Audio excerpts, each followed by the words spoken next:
Hare Krishna. We welcome everyone for the Saturday satsang. So every Saturday evening we have discussion on Bhagavad Gita. We all welcome.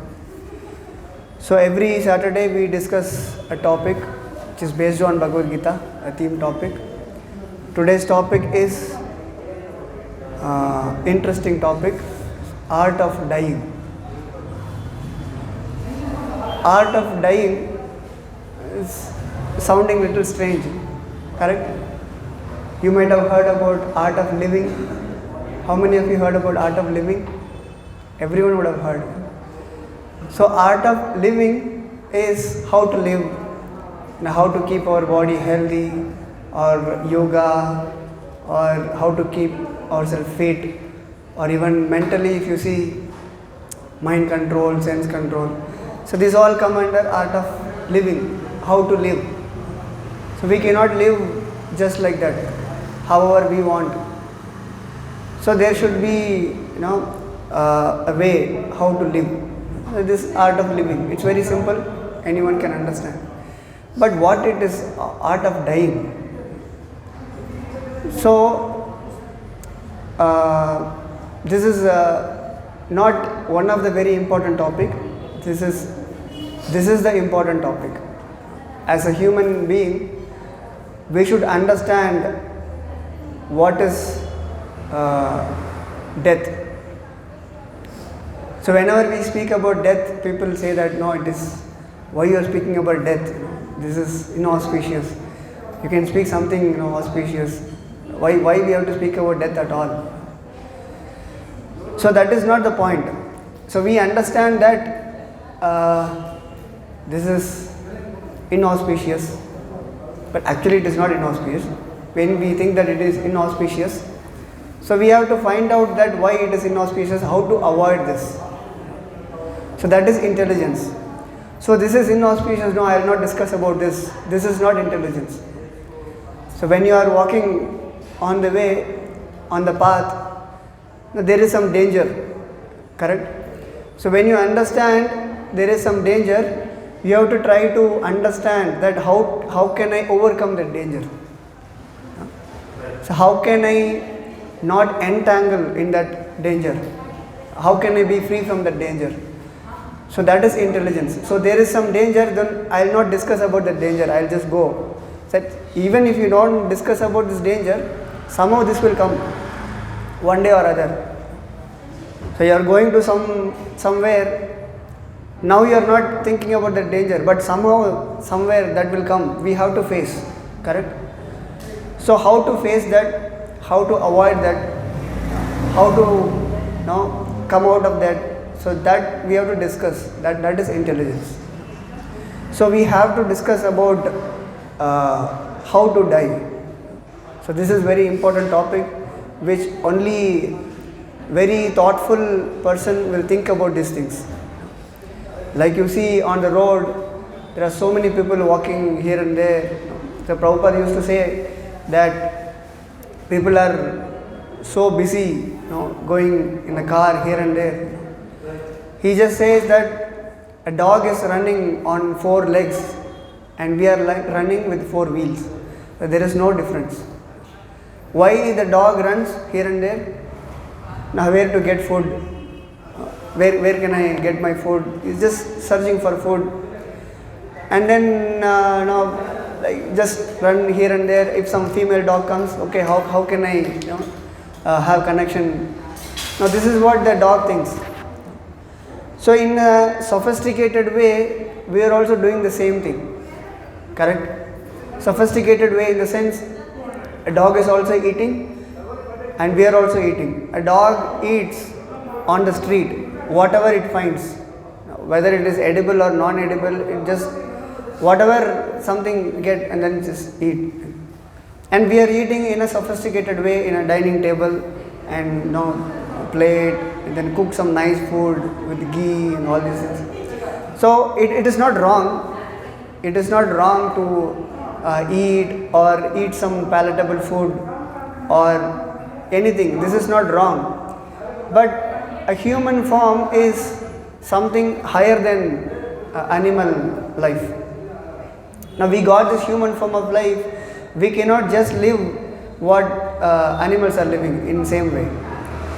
So we have to have some higher purpose in the life, higher goal. We cannot just live like how they are living. So in human form of life, we have to understand this knowledge, that what is the purpose of life and why I have born and why I have to die. Even if I have to die, everyone knows we have to die. There is 100% sure we have to die. But how to die? So that is the question. Even if someone gets human form of life, so many people are there, they are not thinking about death. They are not thinking about, oh, death will come, how to face that death. This question hardly someone will have. Only intellectual person who is very thoughtful, who is thinking about a future. So now we are thinking about future, what will I do after 10 years, after 15 years. So whether it is 10 years or 15 years, sooner or later we have to face this death. This is the ultimate problem everyone is going to face. Correct? So we have to find a solution for this problem. That is the purpose of human life.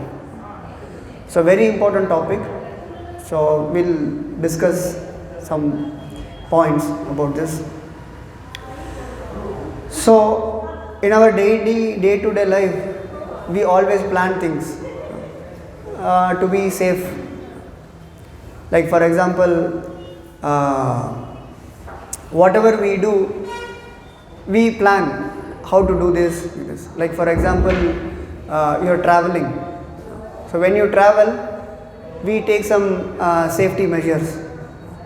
Like how many of you can drive car or okay. Even if you don't know to drive, we are traveling somewhere. We are traveling in a public transport, whatever it is. So we are going on a journey, a long distance. And before you travel, like if we are our own vehicle, then we check brake, petrol, and all these safety measures we check. So what is this checking behind? Why we are checking? Sorry? To not face the problem, to be safe. Correct? So now we are checking this, and if we safely travel, it doesn't mean that we don't have any problem. Correct? For time being, we don't have any problem, but in future some problem may come. Like for example, there are many things you can see. Many before starting they do some puja, so nothing should happen. I should be safe. And yesterday we were traveling. I saw many things. Like on the way there is a ghat. So ghat means there are mountains. In between the mountains they made a road, and it is going so many curves here and there like this. So when they kept one speaker, it continuously saying go slow like this. So just by going slow, we cannot avoid the ultimate problem. We can avoid temporary problem, but it doesn't mean that we will not have any problem. So this is the ultimate problem what we are going to face. So there are many things like we can follow the traffic rules exactly, but it doesn't mean that we are safe. Always there is danger. One can be an expert driver. Expert driver, it doesn't mean that he will not. Actually, expert driver make accident. Expert driver thinks that I am expert, nothing will happen to me. Expert driver, I am thinking that no, I am expert driver, let me sleep for 2 minutes while driving. What will happen? He will die. He will meet with the accident. Correct? So, these are the things. Always, whatever we do, we always think about how to be safe. How to be safe. So we have to think about ultimate problem we are going to face, but how to be safe from that problem. So for that we have to work on from now. Like for example, if you are writing a final exam after 1 year, so you have to prepare from the day one. Every day you have to prepare, every day you have to cover some portions. Then finally you will be able to cover everything. It is not just one day before you study something and then you write some exam. Many of them are doing like this. I also did like this. But this is a material, a college exam or whatever exam you are preparing. That may work. But here in this exam, the final exam, death. So here it may not work. So here there is no pass mark or grace mark. There is nothing like this. So if you are 100%, you are eligible. If you are 99.999%, you are not eligible. So we have to be 100%. So for that, what I have to do, from the day one, we have to start preparing for the final exam, death. So even someone may think that I will take a safest vehicle, so then I will not face any problem with that. So what is the safest vehicle? Who knows? Safest car? There is some statistics made. Who knows? Anything, whatever you want, you can say. Tata. Okay. Any other answer? Rolls-Royce. Huh? Rolls-Royce. Then? Okay. Sorry? Volvo. Okay. Okay. They said there is some statistics they made. This Audi Q7 is the safest vehicle. According to statistics, they found out. They said that safety score, they have one measure, safety score. It scores 91.32%. Safety score has. And the second one is Honda Pilot. They said it is scoring 86.64%. So whatever maybe it is 100% also, but it is not going to help us. It will not make us 100% safe.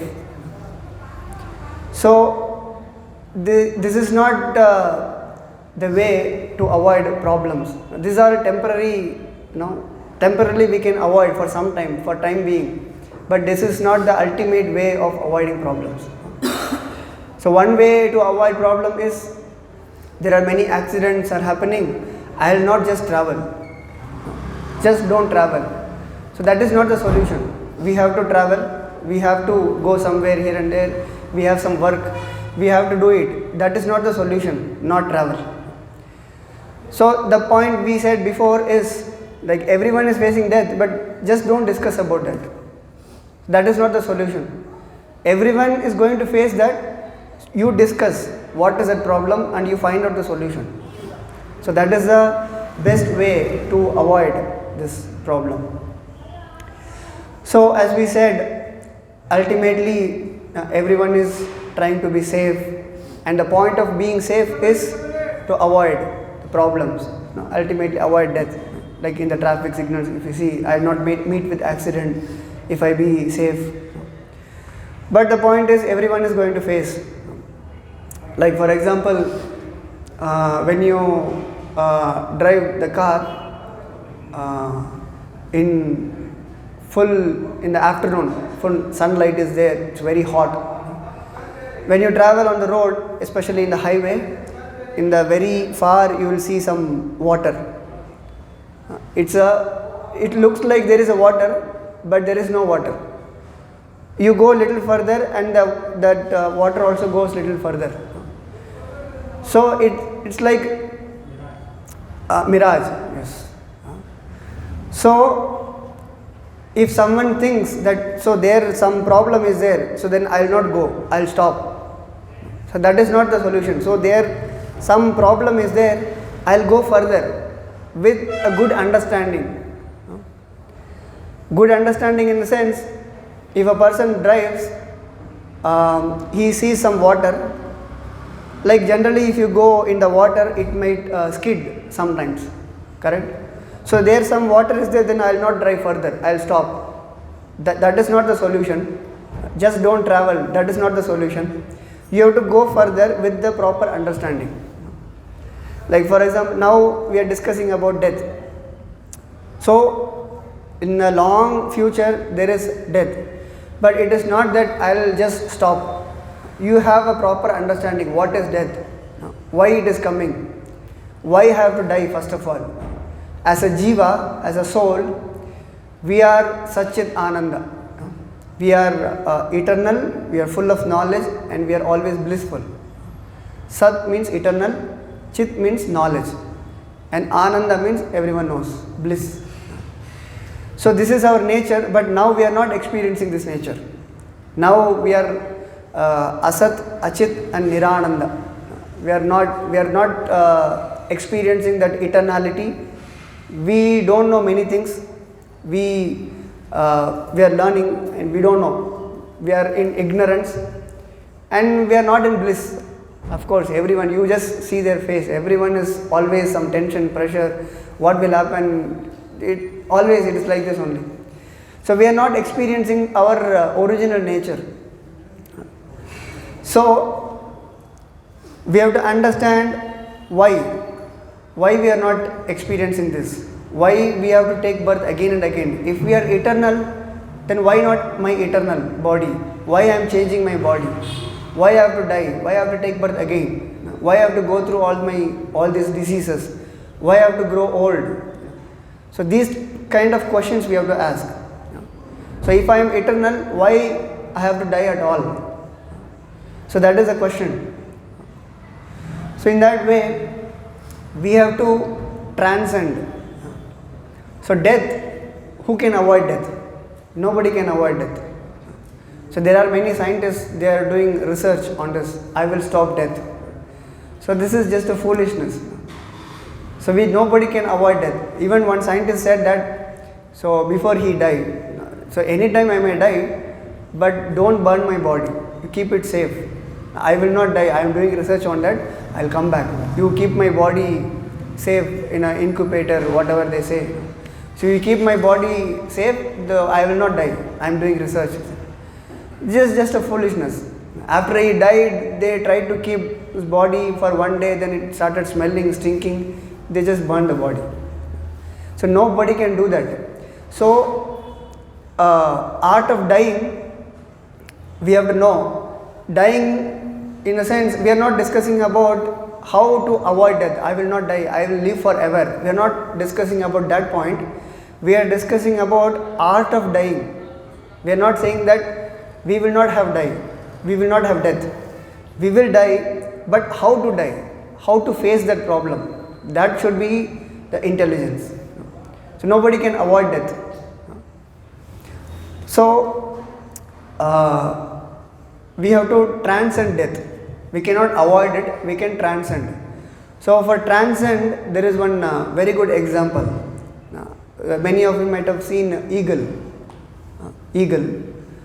So whenever rain comes, the eagle goes on top of the clouds and it flies there. But many other birds are there, like crow and many other birds. And whenever rain comes, it goes under the tree, under some shelter, so it can avoid death. So that is a temporary solution. So whenever rain comes, then I will go somewhere and I will take shelter somewhere, so I can avoid death. I can avoid rain. So that is not the solution. Like an eagle, we have to transcend. So when you go above the modes of material nature, sattva guna, rajo guna and tamo guna, when you transcend, then we are not under the control of these modes. Then we are not under the control of rain. We are above the clouds. So then whatever happens down, we don't have to care about. Correct? So we have to transcend. So what is death? You understand from the Shastra that what is death and how to avoid and how to face this problem. When you understand this, then there is no more problem. So this is how we have to face the death. We cannot avoid death. So the Shastras give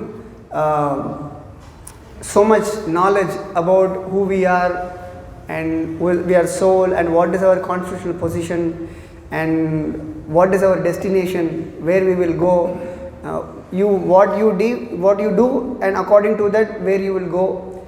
Everything is given in the Shastra. So we have to take knowledge from the Shastra, we have to take shelter of Shastra, understand the philosophy, then we can understand how to transcend death. So in Bhagavad Gita it is mentioned that jatasya dhruvo mrityur dhruvam janma mritasya cha. So whoever has taken birth, they are sure to die. And whoever has died, they are sure to take birth. So, tasmat apariharyate nattam shochitum arhasi. So, a sober person is not bewildered by this birth and death. So, we have to understand from the Shastra, so why we are taking birth and why we have to die. So, when we understand this, then we can transcend. Transcend in the sense, when you transcend and you understand the philosophy, then your death becomes glorious death. Otherwise it is non-glorious. There are so many people are dying every day. Now, if you take statistics, every day how many thousands of people are dying, we don't know the count. But we will also be among one of them. See, today 1,000 people are died and I am one of them. It's like this. But there is a glorious death. Glorious death in the sense, like when a Vaishnava dies, we don't say die. When a Vaishnava disappears, so we celebrate. This is a disappearance day of such and such Acharya. So we just celebrate. But generally nobody celebrates death. Like next month there is a disappearance day of Srila Prabhupada. So it's a festival. So we will be, by the mercy of Lord, by the mercy of Prabhupada, we will be there in Vrindavan. So there it will be a big festival. There is no space. It's fully packed, for so much people are there. And it's a festival because it's a glorious disappearance. Because they understood the philosophy. So that is glorious death. So from the Shastra we understand that death, what is death? So in Bhagavad Gita it is mentioned that Vashamsi jirnani yata vihaya navani grahanati naroparani tata sharirani vihaya jirnani anyani samyati navani dehi. So the meaning is, as a person puts on a new garments, giving up old ones, a soul similarly accepts new material bodies, giving up the old and useless ones. So now everyone is wearing shirt. And how long you can wear this shirt? You can wear for maybe 6 months, maximum 1 year. And after that it will become worn out, and then you throw this shirt and take a new shirt. So Krishna is giving example also in the sloka. Like how a person is changing the garments, in same way as a soul we are in this body. This body is like a dress. We are covered by this dress. When this dress is no longer useful, just throw this dress and take another dress. That is what is death. So as a soul, we are eternal. We never die, we never take birth, we never go through any of the sufferings, old age or disease, anything. But we are covered by this material body and we identify ourselves as this material body. Then the problem starts. So as long as we identify ourselves as a soul, we are spiritual, and we don't have anything to do with the material body. We don't have anything to do with this material world, whatever is happening. So in that way we are transcending this. So in that way we are not, only this body is dying, I am not dying. Like for example, something happening to someone is dying, or someone is going through some problem, we are not affected. Like for example, I have one mobile phone and I gave to someone, and someone throws this mobile phone and it's broken, and someone is saying that no, someone throw the phone and it broken. Immediately I get disturbed. Oh, my phone did you throw? No, it is not your phone, it is someone else's phone. Then I am not disturbed. Okay, anyway it is not my phone. So we are identifying with, this is mine. Then the problem starts. So when you come to know that this is not yours, this is someone else, then we are not disturbed. So in same way, we are thinking that this is my body, this is me, then the problem starts. When you think that no, this is not my body, this is not me, I am soul, this is body which I am possessing, then there is no problem. But this is a very high stage. Immediately we will not be able to understand this. Understanding is one thing. I understood that I am not this body, I am soul. Now, theoretically I can understand, but practically to do this, it may take some time. We have to put some effort. It's something new for us, correct? Which we have not studied in our school, colleges, and it is something new. It is not new. Now we are coming to know this. It is for us. It is new. So in that way, it may take some time to practice. But when we practice, when you come to that level, then we are not disturbed.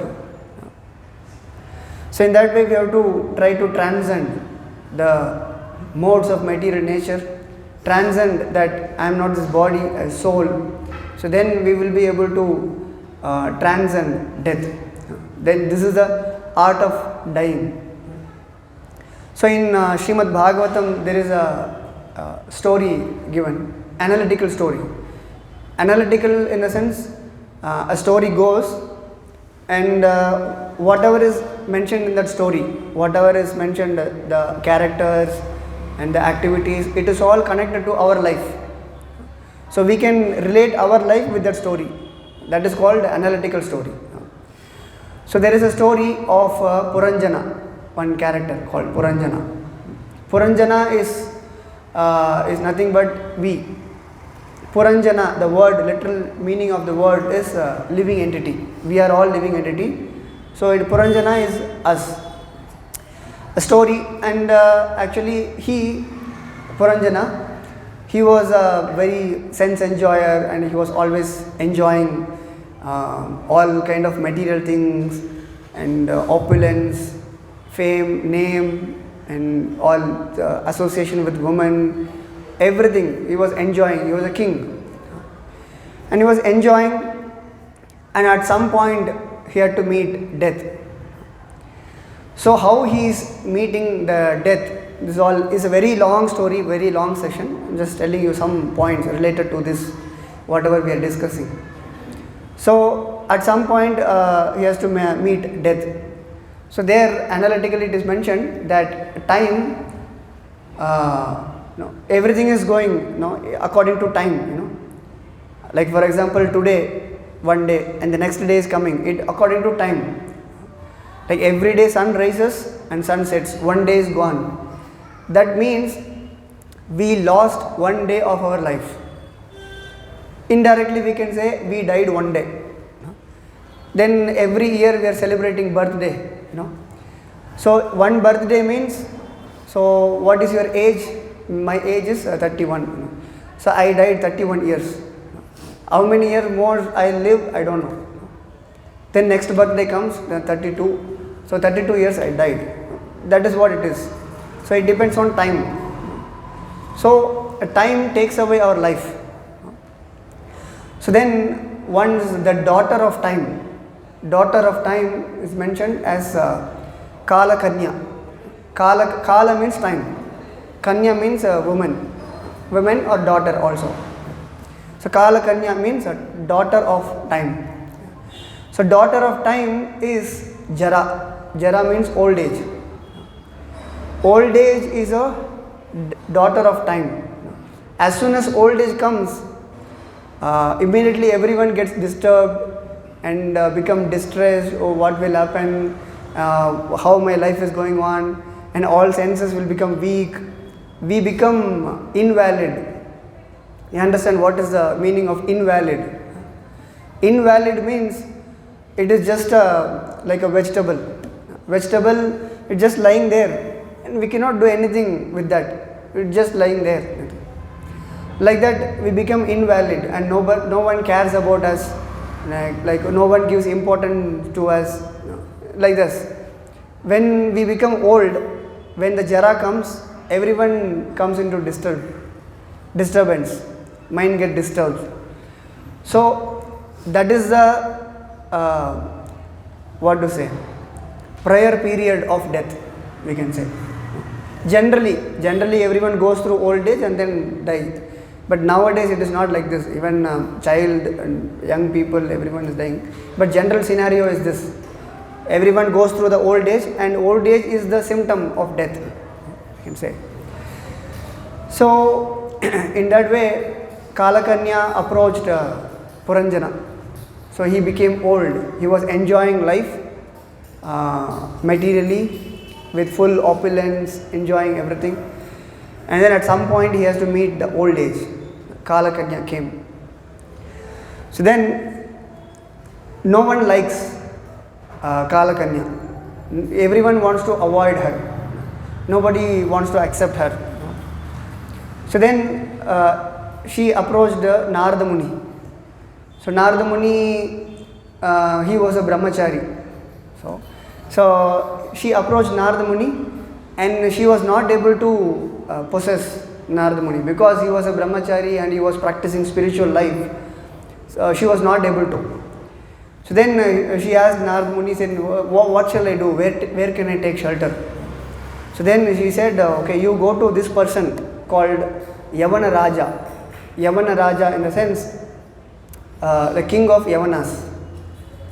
Yavana in the sense, even now also we heard this word Yavana. Yavana means who is out of Vedic culture, who is not following the Vedic culture, who is not following the Vedic rules and regulations. He is out of Vedic culture. So he is called as Yavana and Mlechas, like that. It is not to a particular region or particular country of people. It's not like this. Even in India, generally this term is used for the Western people. Western people are generally known as Mlechas and Yavanas, because generally they are out of Vedic culture. So we address like this. So here it doesn't mean that the particular people or particular sect of region, country, nothing like that. Even in India, if someone is not following Vedic culture, if someone is out of Vedic culture, they are also addressed as Yavanas. So then you take shelter of this person, the king of Yavana. So indirectly it is mentioned that whoever is not following the Vedic culture, whoever is not following the rules and regulations of Vedic culture mentioned in Varnashrama Dharma, so they are all affected by this Jara, old age and death. So whoever is not following Vedic culture, whoever is not following the rules and regulations, in the sense they don't read Shastra and they don't read our Shastras, and they don't follow the principles. So then you take shelter of the king of these people. So then we have to understand here why she was not able to take over Narada Muni, because he is in the Vedic culture. So in the purport, Prabhupada mentions that if a person is a spiritual person, he is following spiritual life, even if someone is 75 years, 80 years old, he will not behave like a 70 years, 80 years old. He will behave like a young man. Like a best example we can give is Srila Prabhupada. So one old man, he gave a talk about Prabhupada. He said at the age of 69, at a very old age, he travelled from India to America. He preached the message of God. He preached about Sanatana Dharma. He preached about Varnashrama Dharma. So it is very difficult. No? You don't know about all these things. I know. So that person who is talking, he is not a follower of ISKCON. He is not ISKCON devotee. He is just a person outside. He just something he heard about Prabhupada, and he is just giving a talk about Prabhupada. But whoever is hearing, they are all devotees, dedicated, and sannyasis and brahmacharis, they are all sitting there. But why this person is saying like this? We know about Prabhupada, and why this person is saying you don't know about this? I know. Because he gave a reason that I am 70 years old now. I know how I am suffering now. So I can understand that at this time how a person can do this much. A person is very old, he is not able to even walk. He needs help from someone. Without help, he cannot do anything. He cannot walk, he cannot see properly, he cannot hear properly, he cannot eat properly, he cannot sleep properly. When you become old, we don't know this because we are young now. You ask old people, they don't sleep. whole night they'll be just lying down and they don't sleep. Because we cannot, because whenever the old age comes, the jara comes, everyone is disturbed. You cannot see and you cannot hear, this is the disturbance. So he was saying that, no, I am going through that. So in this age, someone can do this much preaching, and at the age of 69, Prabhupada travelled to America, and from that time till 12 years. 12 years he established 108 temples all over the world, and 14 times he went around the globe. 14 times in the sense, you start from India and go around and come back to India. Like that, 14 times he went around the globe in 12 years. So a old man, he cannot do this. That person is explaining, say, I am going through that old age. So I know how difficult it is. But normal man, he cannot do this. He is not a normal man, he was saying. He was sharing his experience, realization. So this is the proof. Like if someone is practicing spiritual life, who is chanting Hare Krishna, Hare Krishna, Hare Krishna, Krishna Krishna, Hare Hare, Hare Rama, Rama Rama, Hare Hare. If someone is chanting, following the regulative principles, reading Shastras regularly, and is following this continuously, so then he knows the philosophy, what it is, what is old age, what is death. Anyway, we are going to die. So after death, what will happen? I will go back to Krishna if I am pure. If I am not pure, I will continue wherever I left. 100% bhakti if I did, then I will go back to Krishna. If I did only 90%, then again I will take birth, I will finish the 10%, then I will go back. Or if I have done only 30%, then next life again I will take birth, I will start from 31, again I will finish, then I will go back. So the thing is, I have started my spiritual life. Okay? So it is not that whether you finish or not, that is not the problem. You started your account. So Prabhupada said that once you start chanting this holy name of the Lord, Hare Krishna mantra, only once you started your spiritual life. So now all of you would have chanted at least once, one mala. So your spiritual life is already started. So now, how much ever you are doing in this life, that is a permanent asset. There is it's not like your bank account or your material education, not like this. So you have your bank account, you have crores and crores of rupees in your bank account. And once you die, you are not able to, you cannot claim that this is my money. You will be born somewhere else and you will be in a different situation. You are not at all connected there. Whatever is connected here is connected to this material body. It is not connected to us. Once this material body is gone, everything is gone. We are soul. We are not connected with that.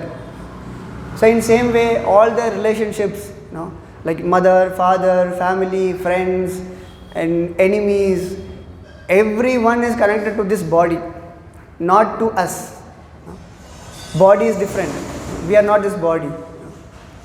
So once we die and take up another body, and we will put in another situation. We will be put in another situation. There another family will come, another mother, another father, another business, everything. It's a different set of arrangement. It's like a drama. You act in one drama and then you you go to another drama. In one drama, your role is king. The another drama, your role is beggar. That's it. So now in this life, we are as a human being, as a set of relatives, like this is my situation. And in the next life, I am put in a different situation. Now I may take birth as a dog. So I will get a dog mother, dog father, dog friends, like this. So this is the life, temporary life. So when you travel on the train, with us, someone might travel with us. So we may speak to them nicely, they joke nicely, they share food with us and speak nicely. As soon as our destination comes, we just get down and they will go to their destination. It is like this. So we are traveling now. No, it's a very long travel, millions of lifetimes we are traveling. So at this, in a particular period, we are traveling with a particular set of people in this life. So once our destination comes, we'll go, and their destination they'll go. According to our karma, it is decided. Karma and desire. And we will take birth somewhere else with a different set of people. So in that way, it is all temporary.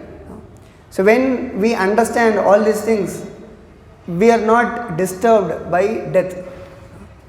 So why people are disturbed by death? Because they are so much afraid. So here we are discussing about that story, Puranjana. So when the death comes, he was so disturbed because he was enjoying. He was thinking that everything is mine, I and mine. So out of disturbance, he was thinking that I will lose all these things. Like for example, we are staying in an apartment.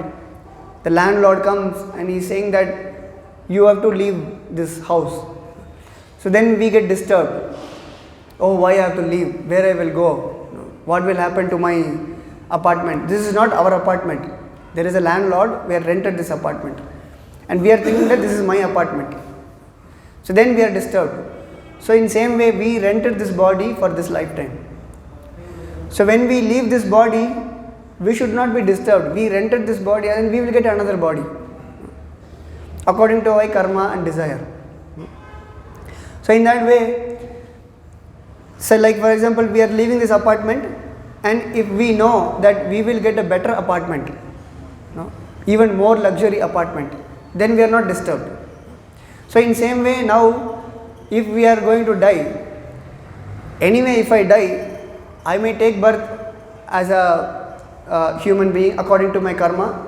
I know I did a good karma, I did bhakti, and whatever I did, it will continue in my next life. And if I continue and if I finish my bhakti, then I will go back to Krishna. So this is the philosophy we have to understand. So in this way, we can understand what is actually death. Death means it's just a change of body. So if we are having a consciousness of a dog, then we will take birth as a dog. If we are having a consciousness of a tree, then we will take birth as a tree. So according to our desire and karma.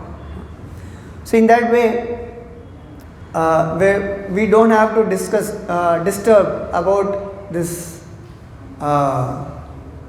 death. Death is nothing but we are just going to change the body.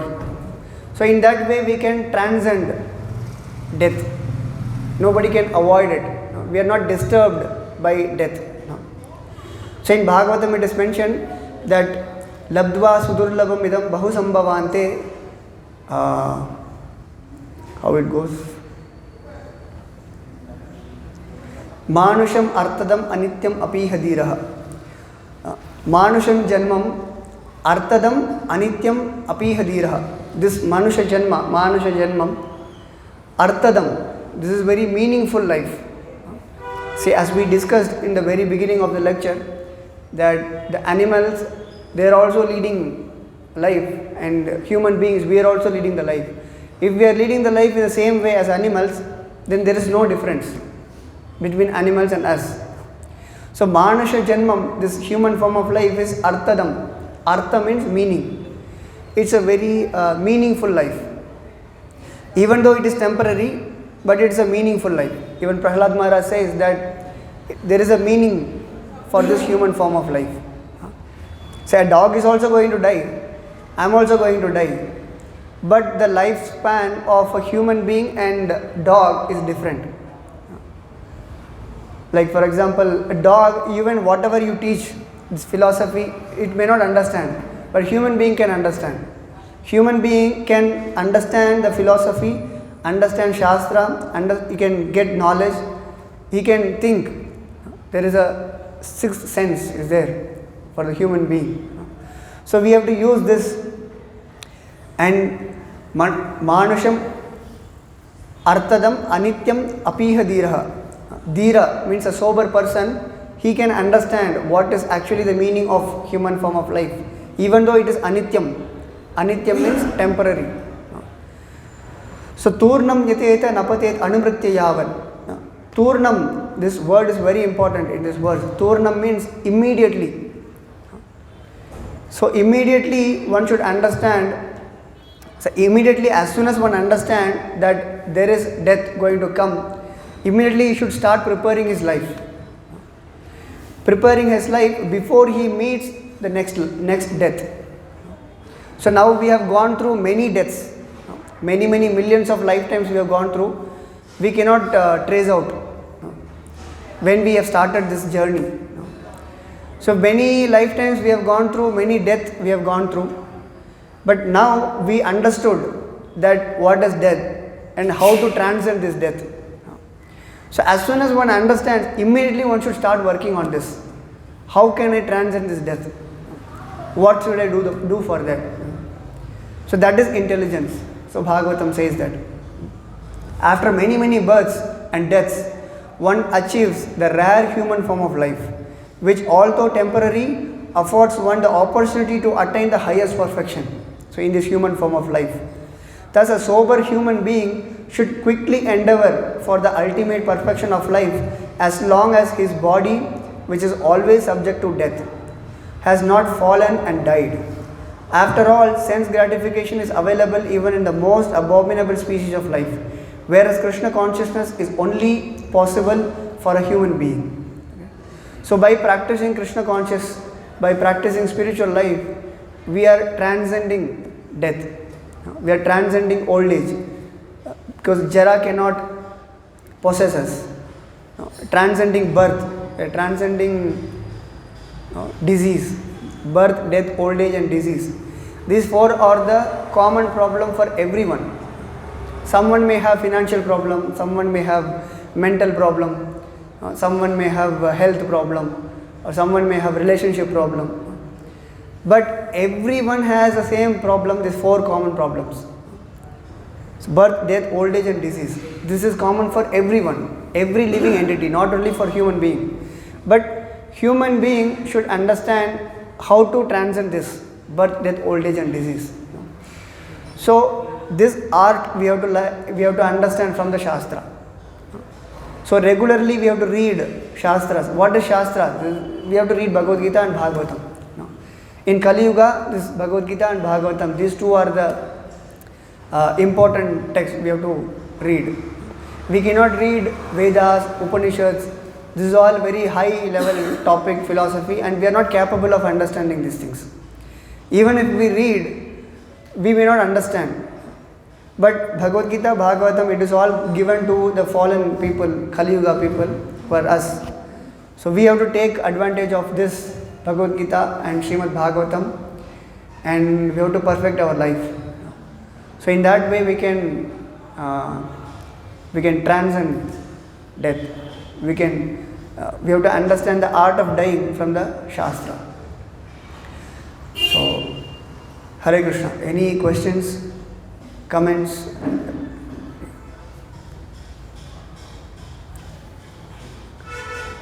Okay. So Hare Krishna. Yes. Yes. When we say 100%, like this is an eternal blanket. If we start, suppose in this lifetime, if we finish 30% of bhakti, in case if we did not complete or finish our bhakti, then it starts from 30%. When we say 100% bhakti, what kind of bhakti it is? In desiring only Krishna, right? Yes. Other than, suppose in case emotional, she's attached to her children, her family, her husband. She always desires that her husband should be healthy, her kids should be healthy. But at the same time, desiring Krishna along with all these, doesn't it conclude 100% bhakti? Okay. So bhakti, the definition of bhakti is unmotivated and uninterrupted devotional service. That verse is what is it? Unmotivated, uninterrupted devotional service. Haituki apratihata ayatma suprasidati. Anya abhilashita shonyam jnana karmadina vratam. That is different verse. So the thing is, unmotivated and uninterrupted devotional service. So that is the definition of bhakti. There should not be any motive and there should not be any interruption. So now we are in this material world, we are in this material body. This material body has some needs. Like immediately when we understand that we are not this body, we are soul, we are not going to stop eating, we are not going to stop sleeping. The body has some needs. So we have to provide the needs. But our consciousness should be just to maintain this body. And we are not eating for our sense enjoyment.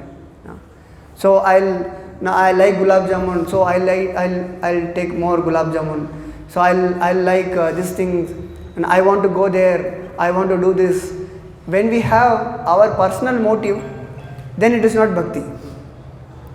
We do everything, we are also eating, sleeping, everything, but we are doing it keeping Krishna in the center. So when we do things for Krishna, not for ourselves, then it becomes a pure devotional service. Like for example, we use many things. We use some very high quality gadgets and everything in the service of Krishna. So we don't reject anything. We don't reject this is material, this is not spiritual. We use everything in the service of Krishna. So when we use everything in the service of Krishna, this becomes spiritualized. This is no more material. So it depends on our consciousness. In what consciousness we are doing it. If we are thinking that, okay, this is my husband, this is my children, I have to take care of them, then it becomes material. So if we think that, so I am serving Krishna, then Krishna has given me this family and husband, children, and I have to serve them. By serving them, like for example, there is a different dharma, there is a Stri dharma. A Stri dharma is to satisfy the husband and do the needful for the husband and take care of children. That is the dharma of a woman. So by doing the dharma properly, then we can go back to Krishna. Okay, just by following the dharma. So there is a Kshatriya dharma, Brahmana dharma. So even though the Brahmana, Kshatriya, Stri dharma, this is all come under material purview, but still this is a pathway. So in this way we can go back to spiritual world. We can go back to Krishna. So in that way, even though some attachment is there, but that attachment, it should not be, we should not think that this is mine, this is I, mine. That consciousness won't be there, it should not be there. Consciousness should be, I am doing it for Krishna, but this is my dharma, I am doing my dharma out of duty.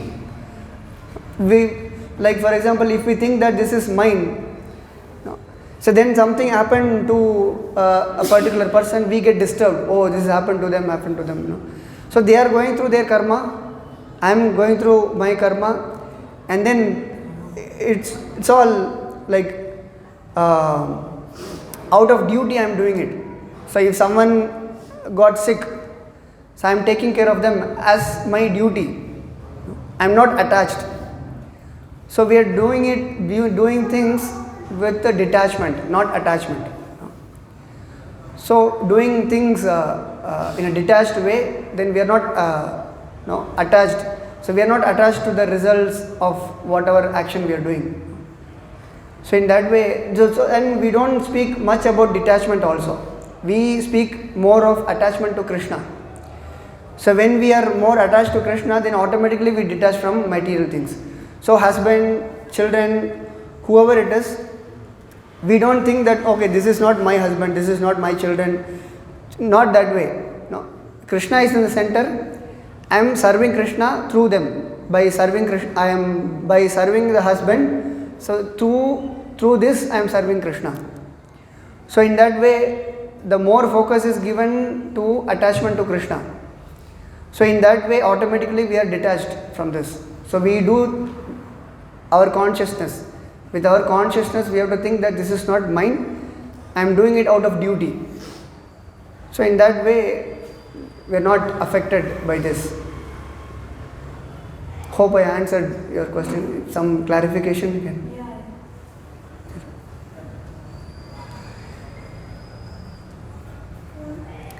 Okay, Hare Krishna.